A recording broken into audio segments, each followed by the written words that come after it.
베이비박스에 아이를 몰래 던져두고 모텔에서 아이를 낳아서 버리고 낙태를 몇 번씩이나 하는 그런 것은 흉이 아닌가요? 구독, 좋아요, 알림 설정 부탁드리겠습니다. 젊은 세대들은 자유분방한 이성 규제에 거의 거부감이 없습니다. 여러분, 우리나라의 베이비박스 운영단체인 주사랑 공동체엔 매년 평균 263명가량의 신생아를 버리고 간답니다. 지난달 JTB 뉴스에서 보도된 것처럼 야산의 영하의 날씨에도 불구하고 편의점 비닐봉지에 탯줄이 그대로 달려있는 신생아를 버리고 간 사례도 있듯이 1년간 140명의 영아들이 쓰레기통이나 모텔의 욕실 등에 유기되거나 살해되는 숫자로 하루 평균 1.1명이 유기, 방임, 살해 등의 상태로 놓여져 있다고 합니다. 한 해 불법적으로 낙태되는 아이들은 또 얼마나 많겠습니까? 낙태를 할 때 부모랑 손잡고 가는 경우보다 남친이나 여자친구, 손을 잡고 가는 게 대부분이라고 합니다. 제가 가까이서 본 전문직 여성도 수차례의 낙태 경험이 있지만 부모님은 그저 예쁘고 능력 있는 순수한 딸로 알고 있고 결혼 물론 잘했습니다. 우리 아이는 절대 그렇지 않아요. 얼마나 순진하고 착한지 라고 생각하시나요? 오늘 집에 들어온 딸이 낮에 아는 언니와 함께 아이를 지우고 들어왔을 수도 있습니다. 준비된 상태로 상대방을 잘 만난다는 것처럼 바람직한 일은 없겠지만 세상은 그렇게 배려심이 많거나 순수하지도 않습니다. 그래서 저는 차라리 이성이 생기면 동거를 부모가 적극 장려하는 건 어떨까 생각해 봅니다. 어차피 부모가 바라는 대로 되지 않는 게 자식 문제라죠. 물론 몰래 만나서 모텔 가고 여행 다니며 원룸에서 차 안에서 둘만의 시간들은 이미 만들고도 남았는데 부모님들만 모르고 있는 거죠. 결혼을 하겠다고 이성을 데리고 오면 그때 예식장부터 예약할 게 아니라 그럼 오늘부터 너희들은 2년간 동거 시작이다. 2년 후에도 지금처럼 꼭 결혼을 하고 싶은 마음이 변치 않는다면 그때 식을 올려라. 바쁜 하객들도 특별히 초청할 테니 그때 시작하는 걸로 하자고요. 그 대신 동거 2년간은 책임감 있고 충실하게 지내보되 피임은 철저히 하도록 약속받는 겁니다. 요즘에 모든 시설이 다 완벽하게 구비된 원룸도 많으니 결혼 예행 연습으로 바로 돌입시킬 수 있습니다. 동거를 대놓고 하면 남 부끄럽다고요? 우리 자녀가 동거하는 걸 누가 아나요? 본인들이 굳이 말하지 않는 이상 설령 안다고 한들 무슨 일이 벌어지나요? 섣불리 결혼해서 온갖 소문 다 내놓고 3년도 못 살고 애 낳고 혼자 살거나 재혼시킨다고 2번 청첩장을 돌리는 것보다 낫지 않겠어요? 남들은 사실 내 삶에 그렇게 큰 관심이 없습니다. 내게 관심 많은 그들과 자신의 더 소중한 것을 맞바꾸려 하지 마세요. 중요한 건 우리 아이들이죠.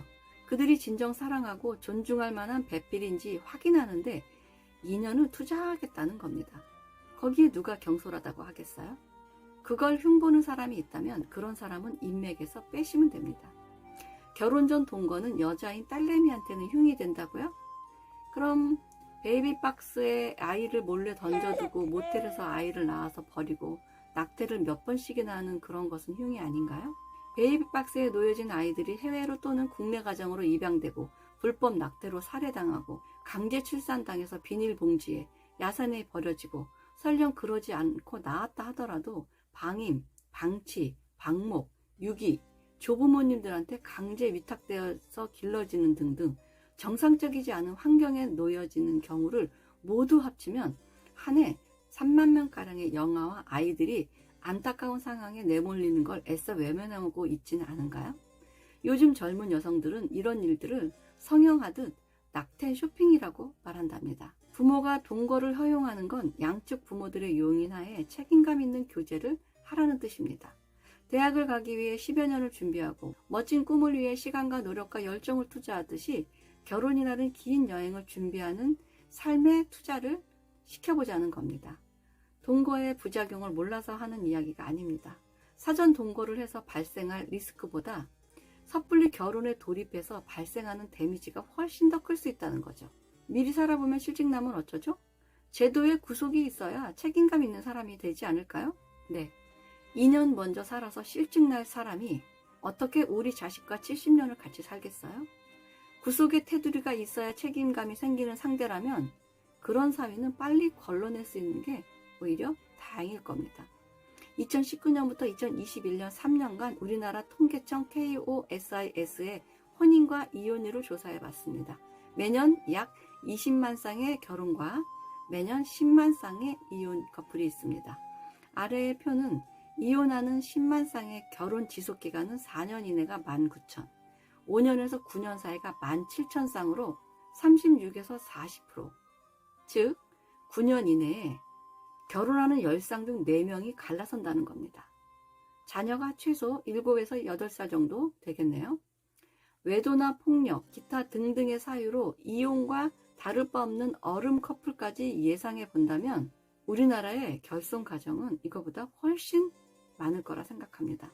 이혼 가정이 반드시 불행하다고 할 수는 없겠지만 행복한 이혼보다 상처가 깊은 이혼이 더 많은 건 당연하지 않을까요? 저의 결론을 말씀드리자면 성인이 된 자녀들의 자유연애를 그냥 지들끼리 잘 알아서 하겠지, 우리 아이는 착해서 엉뚱가짓 안 해 라는 자기 위안만 할 게 아니라 애인을 만들고 결혼을 준비한다면 표면으로 드러내놓고 책임감 있는 교제와 사귐을 부모 쪽에서 먼저 제안하고 케어를 해서 일정 기간 살아보니 더 좋았더라, 그럼 금상첨화고 절대 그 사람하고는 살 수가 없는 사람이었더라 하면 천만다행으로 생각하고 이별을 준비해 주는 게 현명하다고 생각합니다.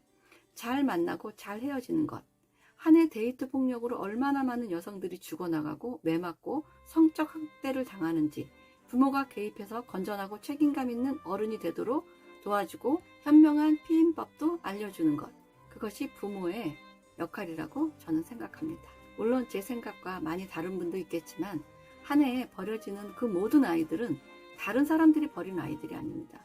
우리의 자녀들, 우리의 딸과 아들들이 버리는 일들입니다. 우리가 애써 알고 싶지 않고 외면하고 싶은 일들이 그렇다고 해서 발생되지 않는 것도 아닙니다. 시청해주셔서 감사합니다. 다음 영상에서 뵙겠습니다.